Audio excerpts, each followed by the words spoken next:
Ini film sequel yang dari segi actionnya semakin seru, dari segi horornya tetap menegangkan dengan cara-cara yang baru. Tapi yang paling bikin gue seneng dari film ini adalah cara bernarasinya semakin tajam. Unsur religinya membahas sesuatu yang sangat manusiawi banget dan pesannya sangat universal. Jadi gue sebagai penonton, walaupun gue bukan pemeluk agama Islam, tapi begitu gue ngelihat adegan-adegan unsur religi di dalam ceritanya, ajit itu tuh bikin hati adem banget. Gue tuh mau pecah pala gue pas nonton, ajit film Indonesia udah sebagus ini. Gue tuh habis nonton film Kodrat 2 ya, aduh, gue tuh sangat suka banget sama film yang satu ini. Gue pengen langsung bahas. Gue berusaha sebaik mungkin untuk tidak spoiler, karena banyak banget adegan easter egg di, ya let's say menjelang babak akhir filmnya tuh yang wah gila ini seru banget gitu. Tapi ya udah lah ya, gue rahasiakan biar kalian cari tahu juga sendiri. Gue pengen bahas, tapi sebelum mulai bahas gue ke sinopsisnya terlebih dahulu. Jadi ceritanya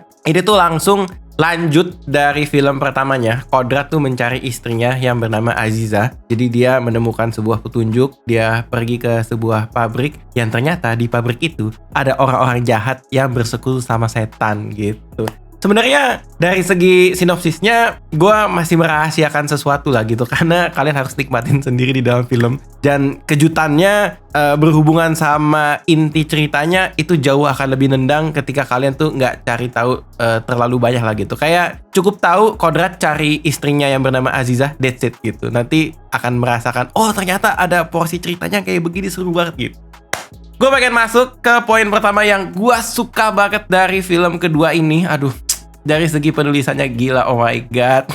Penulisannya tuh bener-bener semakin mateng gue ngelihatnya ya. Banyak banget aspek yang sangat diperhatikan di sini. Ketika film ini memperkenalkan Kodrat punya istri bernama Aziza, Aziza ini bisa berfungsi sebagai karakter utama kedua yang porsinya tuh sama kuat dengan Kodrat. Dan kehadiran mereka tuh kayak saling terikat satu sama lain, saling support satu sama lain, dan unsur religi dan dramanya tuh dimasaknya tuh dengan mateng gitu.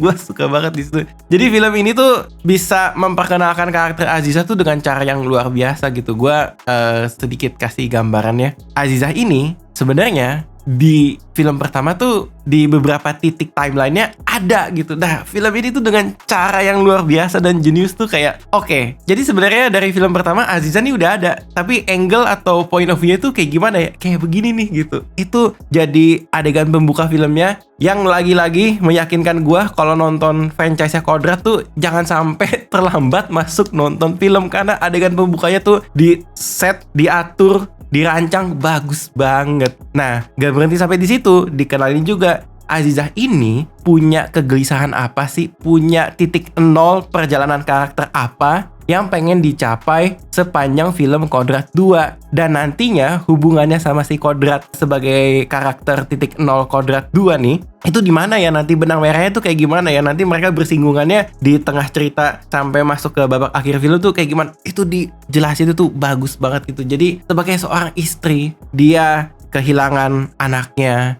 Sebagai seorang istri, kalau kalian nonton Kodrat pertama kan tau lah ya backstory-nya Kodrat tuh seperti apa gitu. Melihat suaminya harus menjalani kejadian seperti itu, perasaannya gimana, campur aduk. Terus karena ini unsurnya religi, jadi yang dibicarakan di sini adalah ngomongin soal keimanan. Keimanan itu diuji keimanannya atau ujian keimanannya Aziza itu apa? Nah, sama halnya pada saat si Kodrat di film Kodrat kedua ini, itu apa juga nih yang diuji keimanannya di film yang saat ini. Wah, jadi itu bagus banget, men. Gue tuh gak ngerti lagi. Nah, begitu film ini mulai masuk ke adegan ngomongin soal bertarung dengan setan, orang dirasukin gitu ya, kesurupan, harus diruqyah, ayat-ayat yang dipilih, ya jawaban-jawaban dari perjalanan masing-masing karakter, dari message baik yang mau disampaikan sama film ini tuh ada di situ gitu. Gue sangat salut dan seneng sih ketika film ini istilahnya ngomongin soal horor, tapi ditakut-takutinnya tuh bukan mengganggu, apa ya bilangnya ya, horornya ini tuh bukan gangguin orang lagi sholat secara fisik dan lain sebagainya, tapi ada perjalanannya. Yang diserang duluan tuh justru adalah hati si manusianya ini gitu. Manusia ini tuh gampang disetir, bukan gampang ya bilangnya, kayak hatinya ini bisa disetir lebih mudah lewat perkataan-perkataan setan ketimbang langsung diserang fisik dan lain sebagainya gitu aja. Itu tuh gue suka banget, aspeknya sangat diperhatikan di situ, dan menjadi sebuah perjalanan cerita tuh yang secara pengalaman nonton tuh wow, bisa ditulisnya tuh kayak gini ya gitu. Buat gue seperti itu gue suka banget gitu, oke. Nah sekarang gue pengen masuk ke poin kedua yang gue suka, datang dari aspek penulisan horor sama actionnya gitu. Gue tuh suka ya horornya sama actionnya itu serupa dengan film yang pertama, tapi secara pemorsian mungkin dia nggak mau copy paste lah gitu. Ketika film pertama unsur gore-nya seberapa banyak, actionnya seberapa banyak, di film keduanya nih saat ini dia kayak oke, kita coba kulik tapi tetap kasih rasa yang menyenangkan, kasih rasa cinematic experience ke penonton gitu. Jadi ketika horornya punya unsur gore, kaget kan pas adegannya berdarah-darah kayak gini gitu. Gue mules terus kayak begini-begini, tutupin wajah sambil mata gue kayak kebuka dikit, itu masih ada. Dari segi tendangannya pun juga sama kuat ya, tapi dari segi jumlah mungkin sedikit berbeda dibanding film pertama. Nah, ketika unsur horor ini formulanya sedikit mengalami perubahan, beda gitu ya gue bilang ya. Bukan berarti lebih bagus lebih jelek, enggak. Yang penting berbeda. Sama juga dengan hal actionnya. Kalau di sini actionnya juga sama gitu. Dari segi permainan kamera, dari segi koreografi bertarungnya sama-sama seru. Tapi di sini tuh gue punya feel ketika ada kesempatan untuk kasih komedi dari segi timing ya. Kita taruh action komedi di sini biar tadi kan adegan sebelumnya habis ditakut-takutin horor nih. Jadi ini kayak ya sebagai penonton tuh kasih nafas dikit lah gitu. Gue jadi agak sedikit ketawa-tawa gitu. Gue ngeliat kayak ini tuh berantemnya mirip-mirip adegan kalau misalkan nonton Jackie Chan berantem lah gitu, kayak aja dibikin adegannya berantemnya seru, tapi ada beberapa momen tuh lucu gitu, dilempar pakai barang apa segala macem, terus kayak nggak jadi deh takut spoiler. Ya pokoknya ditonton lah, ada adegan actionnya seru dan jejeritan bisa, tapi ketawa juga banyak gitu. Itu gue suka di situ. Nah poin ketiga yang sama pentingnya dengan 2 poin sebelumnya, ini datang dari aktingnya Mbak Acha Septriasa sebagai Aziza. Aduh gila, gue tuh sangat suka ya. Jadi sebagai karakter utama baru dari franchise ini, cara mengenalkannya, cara eksekusi, Aziza nih se-Aziza karakternya semenarik ini. Dari segi backstory yang dikasih lihat di dalam filmnya, dari segi flashbacknya seperti apa, dari segi motivasinya, dari segi betapa dia tuh sebagai manusia tuh tempatnya berbuat salah juga gitu. Gue ngomongnya kayak begini tuh karena takut spoiler sebenarnya, dan actingnya tuh bagus-bagus banget di beberapa adegan emosionalnya gitu. Kayak bisa begini, dan ya namanya film kodrat, ada unsur action, ada unsur horornya. Di dua elemen itu Kak Acha Septriasa maininnya bagus banget gitu. Gue ngebayangin ini ngambil adegannya sesusah apa dan ditambah actingnya sesulit apa gitu. Kayak itu adegannya bagus banget dibikin dia gitu. Actingnya kok bisa gitu.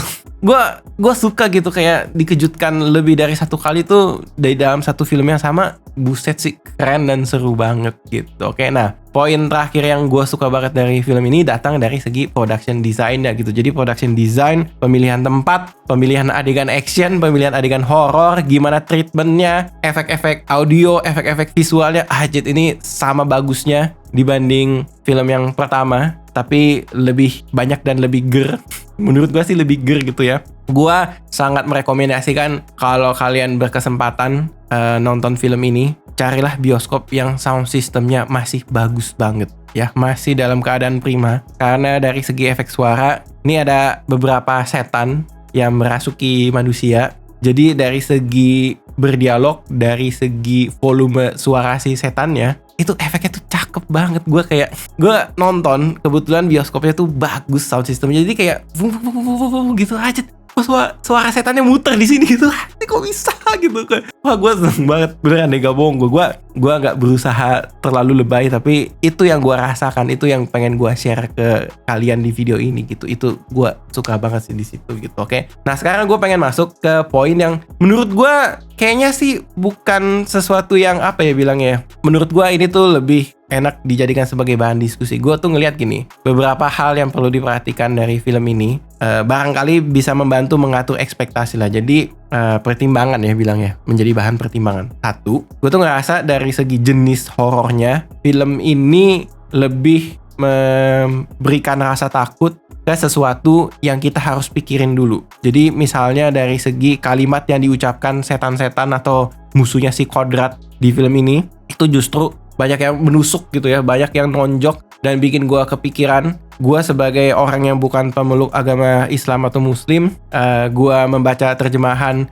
bahasa-bahasanya mereka, gue melihat dialog percakapan antara Kodrat dengan lawan-lawannya ini, itu banyak banget yang bikin kepikiran, terutama soal second chance atau pertobatan, terus kayak seberapa kuat dia percaya Tuhannya gitu, Allah gitu. Lebih ke situ gitu, ketimbang kalau di film pertama kita dibikin jejeritan, buset ini berdarah-darah dan lain sebagainya. Kalau di situ tuh kayak, buset ini setannya begini banget ya. Dan gak cuman si setannya aja, ada beberapa manusia di sini yang antagonis. Gue tuh ngerasa bagaimana mereka mengeksekusi karakter antagonis itu luar biasa sih. Jadi kayaknya sih menjadi sesuatu yang sangat dekat dengan masyarakat Indonesia gitu.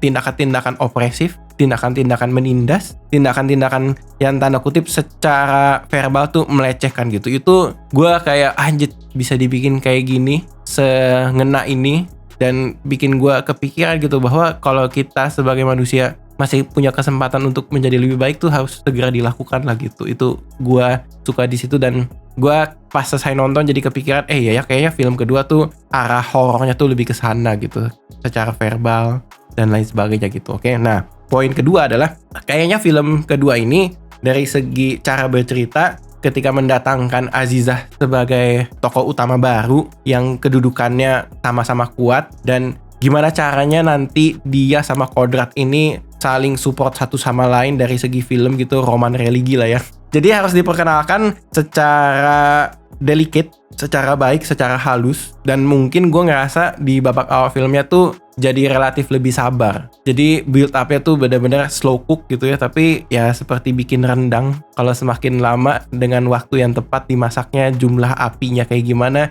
itu akan jadi sesuatu yang lezat gitu di pertengahan sampai akhir film gitu.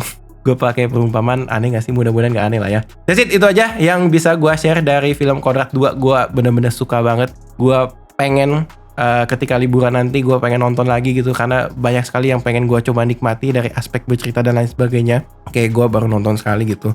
Tapi ya that's it, gue seneng banget. Mungkin di luar sana udah ada yang nonton ya, karena udah ada special screening di beberapa tempat. Pengen meluapkan komentar kalian, silahkan ya join di sini gitu. Tulis di kolom komentar apa pendapat kalian soal film Kodrat kedua gitu, oke? Gue Ray pamit undur diri, sampai jumpa di video dari Habis Nonton Film YouTube channel selanjutnya, oke? Pamit semua, thank you.